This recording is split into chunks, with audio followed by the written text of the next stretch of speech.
Hi, Tyler from Interfidelity here at the show Newport 2014. I'm in the Astell and Kern's booth. They just released a couple of new players, and I have to tell you that I've got an AK240, their new high-end portable player, and absolutely love it.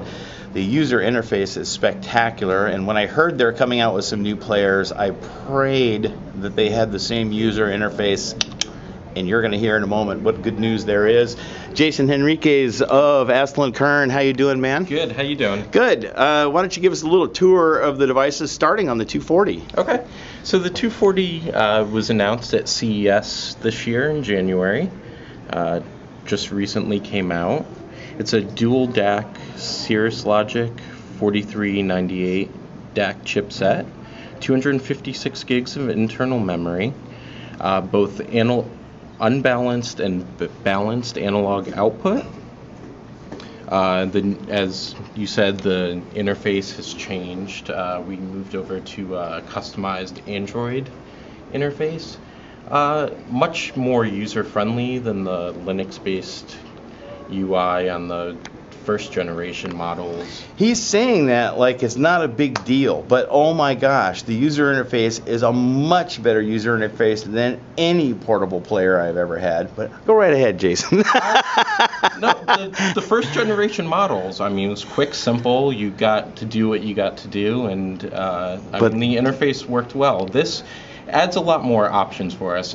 We added Wi-Fi connectivity in all the second generation players, which was a big reason for us moving over to the new UI. Streaming from a home server, we can do files? With the Wi-Fi connectivity, we can Right. do streaming from a computer on your network. You can do over-the-air downloads of software updates.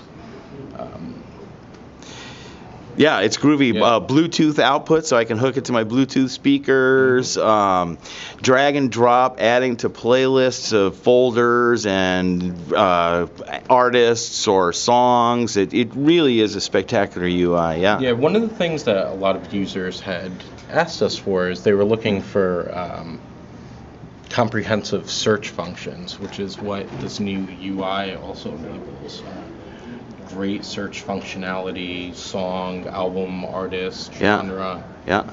And then we now have some lower cost versions. And you know, there's the AK240 is the price on that is $2,500. $2,500. Now that's a lot of money for a portable player, but the pride of ownership issues, the fit, finish, quality of finish, and all that stuff is so there that for the more well-heeled audiophile, I think it represents a fabulous value, even at that kind of cost.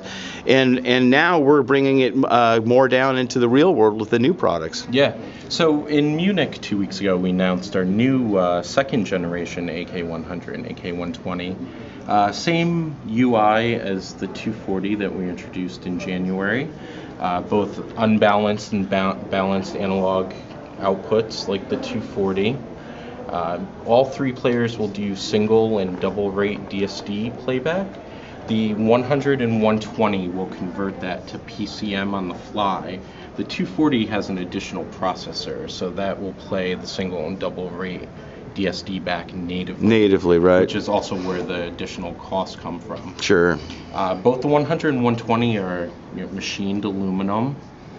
The 240 steps up to the duraluminum, the aircraft quality aluminum, Carbon fiber backing. Yeah. Excellent. The 100 is a single DAC version, just like the first generation. The 120 is a dual DAC version, just like the first generation 120. We step up to 64 gigs of internal memory on the 100. 128 gigs on the 120 second generation. And there is also external micro SD card slots on them?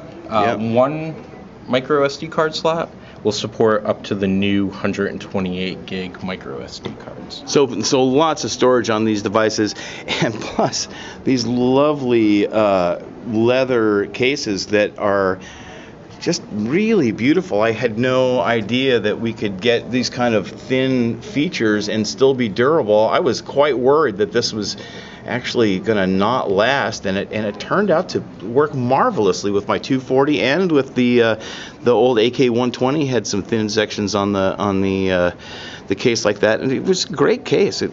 Yeah, they're all imported Italian leather cases. I mean, they're a premium case. Yeah, really, really a handsome unit. All right, well, thanks, Jason. I really appreciate it. I appreciate it. And love to see what you guys are doing. And I think that's the show for me. This is probably the showstopper. I am so happy to see these lower cost players out. While I think the 240 is a spectacular unit, it's out of reach for most people, but the other two are seemingly also are pretty terrific looking and the same user interface. So haven't heard one yet, but yeah, it's very exciting to me to see this stuff come out of Astell and Kern. I have to tell you that my all-time favorite portable music player was the IHP 140, wasn't it? The old iRiver. Mm-hmm. Yeah. Yeah, the thing was a workhorse. It was I still use it actually, and because it had an optical digital out. One of the pretty much the only player back in the day that had an optical digital output. You know, so you could have an external DAC and. Yeah, terrific stuff. It's really great to see you guys swinging and hitting them out of the park with the new stuff. So thanks very much, man. All right. Okay, that's it for the show for me. We'll see you back in the lab next time I do a headphone review. Bye-bye.